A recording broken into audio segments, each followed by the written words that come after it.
नमस्कार साथियों, आज की इस क्लास में हम लोग जो है आरओ एआरओ एग्जाम के लिए जो है जीके जीएस का कंप्लीट रिवीजन करने वाले हैं। तो चलिए करते हैं क्लास की शुरुआत। सबसे पहला जो क्वेश्चन है आज की इस क्लास का वो है उत्तर प्रदेश दिवस जो है कब मनाया जाता है। तो देखिए, जो उत्तर प्रदेश दिवस मनाया जाता है वह जो है 24 जनवरी को मनाया जाता है। अब यहाँ से एग्जाम में क्वेश्चन ये पूछा जा सकता है आपसे कि भाई बताइए कि जो पहली बार जो है उत्तर प्रदेश दिवस मनाया गया था यह कब मनाया गया था। तो देखिए, जो प्रथम बार उत्तर प्रदेश दिवस मनाया गया था यह जो है 24 जनवरी 2018 को जो है सबसे पहली बार जो है प्रदेश में उत्तर प्रदेश दिवस को मनाया गया था।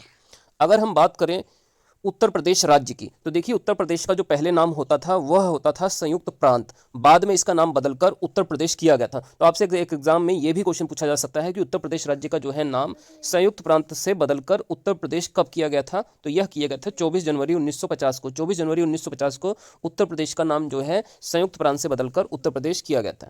नेक्स्ट आइए अब हम लोग जो है दूसरे प्रश्न पे बढ़ते हैं। दूसरे प्रश्न में पूछा गया है उर्दू को जो है उत्तर प्रदेश की द्वितीय राजकीय भाषा कब घोषित किया गया था। द्वितीय राजकीय भाषा उत्तर प्रदेश को कब घोषित किया गया था। तो ये घोषित किया गया था 1989 में। 1989 में उर्दू को उत्तर प्रदेश की द्वितीय राजकीय भाषा घोषित किया गया था। प्रथम राजकीय भाषा उत्तर प्रदेश की कौन सी है, तो हिंदी है। और हिंदी जो है 1947 में जो है उत्तर प्रदेश की राजकीय भाषा बनाई गई थी। नेक्स्ट चलिए आइए अगले प्रश्न को देखते हैं। देखिए, तीसरा प्रश्न है गोरखपुर के तराई क्षेत्र में जो निवास करने वाली प्रमुख जनजाति है उसका क्या नाम है। तो देखिए, उत्तर प्रदेश का जो गोरखपुर जिला है जो कि राप्ती नदी के तट पर स्थित है, इसके जो तराई क्षेत्र है उसमें जो है निवास करने वाली जो प्रमुख जनजाति है वह है थारू जनजाति।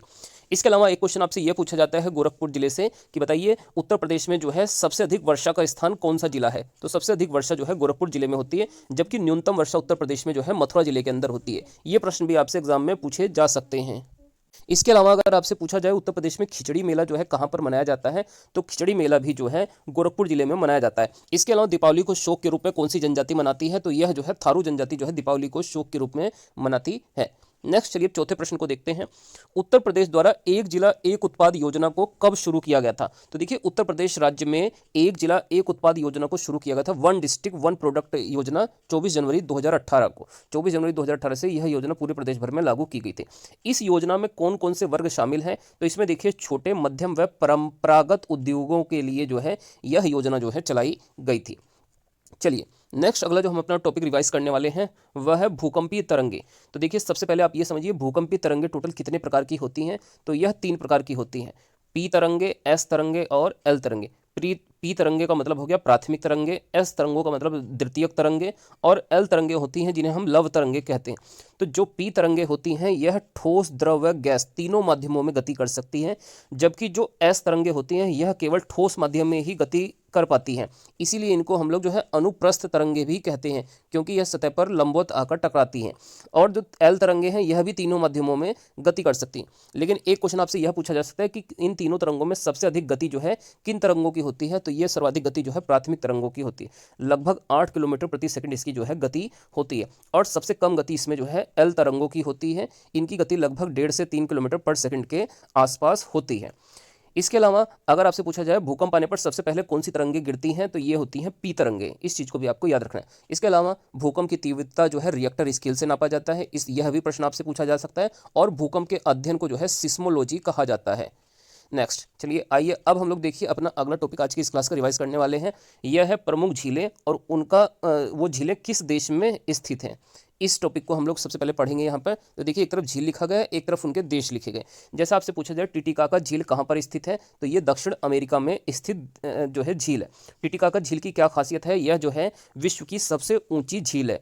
इसी प्रकार अगर आपसे पूछा जाए आयर झील, तो आयर झील जो है ऑस्ट्रेलिया जो है देश में स्थित है।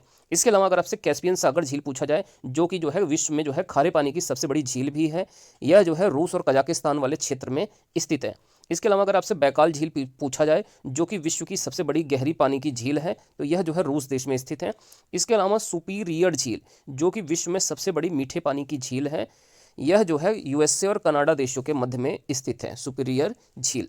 तो यहाँ पर हमने टिटिकाका झील दक्षिण अमेरिका, आयर झील ऑस्ट्रेलिया, कैस्पियन सागर झील रूस और कजाकिस्तान, इसके अलावा बैकाल झील जो कि रूस में है, और सुपीरियर झील यूएसए और कनाडा के मध्य में स्थित है। चलिए आइए इसके अलावा कुछ और इंपॉर्टेंट टॉपिक हैं जीके जीएस से रिलेटेड, इनको भी हम लोग यहाँ पर रिवाइज कर लेते हैं।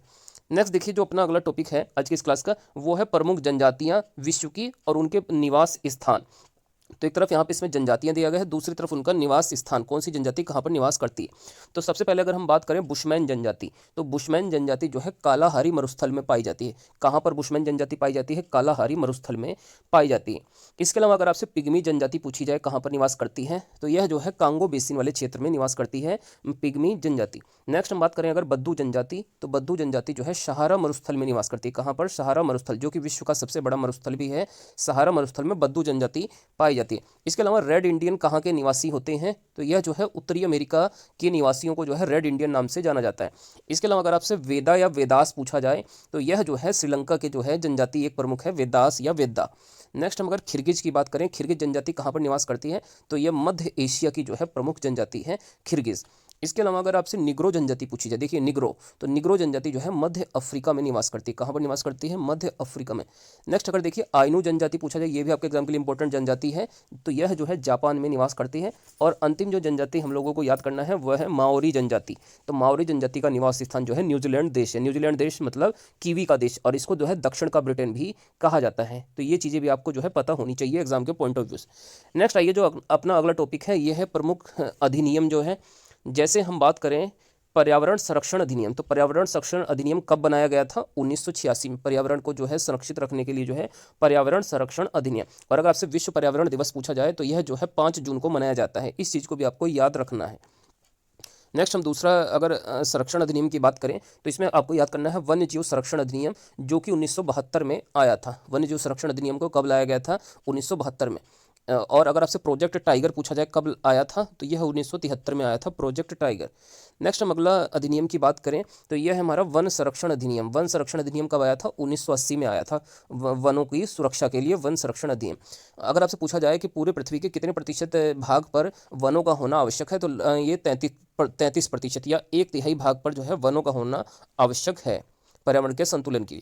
नेक्स्ट हम बात करते हैं जैव विविधता अधिनियम कब आया था, तो यह जो है 2002 में आया था जैव विविधता अधिनियम। अगर आपसे जैव विविधता दिवस पूछा जाए, तो यह जो है 22 मई को मनाया जाता है विश्व भर में जैव विविधता दिवस, बायोडाइवर्सिटी डे जिसको हम लोग कहते हैं। चलिए ये टॉपिक हमारा यहाँ पर कंप्लीट हो गया है। आइए अब हम लोग जो है अपना अगला टॉपिक पढ़ते हैं आज की इस क्लास का, जो कि हमारा आज का अगला टॉपिक है जो है विश्व में प्रमुख घास के मैदान। तो अब हम लोग सबसे पहले यहाँ पर विश्व के जो है जो प्रमुख घास के मैदान हैं उनका हम लोग यहाँ पर रिविज़न करते हैं। तो देखिए अगर हम विश्व के प्रमुख घास के मैदानों की बात करें, तो विश्व में जो प्रमुख घास के मैदान हैं उसमें जो है उनको हम 2 भागों में बांट सकते हैं। एक तो हमारे हो जाते हैं उष्ण कटिबंधीय घास के मैदान, और दूसरे होते हैं शीत कटिबंधीय घास के मैदान। तो अगर हम प्रमुख उष्ण कटिबंधीय घास के मैदानों की बात करें, तो इनमें आपको 5 नाम याद रखने हैं, जिनमें से एक सेल्वास है, दूसरा सवाना घास के मैदान, फिर है लानोज घास के मैदान, इसके बाद है पार्कलैंड घास के मैदान, और फिर कैंपास घास के मैदान। तो ये जो 5 घास के मैदान हैं, ये सभी उष्ण कटिबंधीय अर्थात गर्म क्षेत्रों के जो है घास के मैदान हैं। जिसमें से अगर आपसे पूछा जाए सेल्वास घास के मैदान कहाँ पर स्थित हैं, तो यह जो है अमेजन बेसिन में पाए जाते हैं सेल्वास घास के मैदान। इसके अलावा जो सवाना घास के मैदान है, यह आपको अफ्रीका महाद्वीप में देखने के लिए मिल जाते हैं, अफ्रीका देश में। इसके अलावा अगर आपसे पूछा जाए लानोज घास के मैदान कहाँ पर पाए जाते हैं, तो ये वेनेजुएला देश में आपको देखने के लिए मिल जाते हैं। नेक्स्ट हम अगर बात करें पार्कलैंड घास के मैदान कहाँ पर पाए जाते हैं, तो ये आपको अफ्रीका देश में देखने के लिए मिल जाते हैं। और अगला है कैंपास जो घास के मैदान है, ये आपको ब्राज़ील देश में देखने के लिए मिलेगा। तो सेल्वास, सवाना, लानोज, पार्कलैंड और कैंपास ये सभी जो है गर्म या उष्ण कटिबंधीय घास के मैदान के अंतर्गत आते हैं।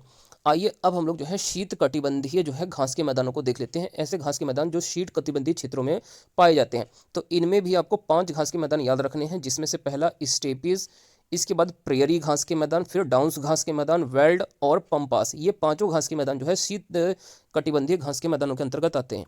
स्टेपिस घास के मैदान कहाँ पर पाए जाते हैं, तो ये जो है एशिया में पाए जाते हैं, एशिया और यूरोप के अंदर। तो इसको हम लोग जो है यूरेशिया क्षेत्र के अंतर्गत ये घास के मैदान पाए जाते हैं मुख्य रूप से। नेक्स्ट अगर प्रेयरी आपसे पूछा जाए प्रेयरी घास के मैदान कहाँ पर पाए जाते हैं, तो यह जो है नॉर्थ अमेरिका या उत्तरी अमेरिका महाद्वीप में प्रेयरी घास के मैदान पाए जाते हैं। इसके अलावा अगर आपसे पूछा जाए डाउन्स घास के मैदान कहाँ पर स्थित हैं, तो ये पाए जाते हैं ऑस्ट्रेलिया महाद्वीप के अंदर। ऑस्ट्रेलिया देश में जो है डाउन्स घास के मैदान आपको देखने के लिए मिल जाते हैं। इसके अलावा वेल्ड घास के मैदान आपको अफ्रीका देश में देखने के लिए मिल जाते हैं। कहाँ पर? अफ्रीका देश में। और लास्ट में अगर हम बात करें पंपास घास के मैदान, तो देखिए पंपास जो घास का मैदान है, यह आपको अर्जेंटीना देश के अंदर देखने के लिए मिल जाता है। तो स्टेपीज, प्रेयरी, डाउन्स, वेल्ड और पंपास ये सभी जो है शीत कटिबंधीय घास के मैदानों के अंतर्गत आते हैं। तो दोस्तों ये आज की हमारी जो है UP PCS RO ARO exam के लिए जो है जीके जीएस का एक कंप्लीट रिवीजन था। अगर आप लोगों को ये क्लास अच्छी लगी है तो आप लोग जो है कमेंट करके अपनी राय जरूर दीजिए, और वीडियो को अच्छी लगने पर वीडियो को लाइक करके चैनल को जरूर से सब्सक्राइब कर लें।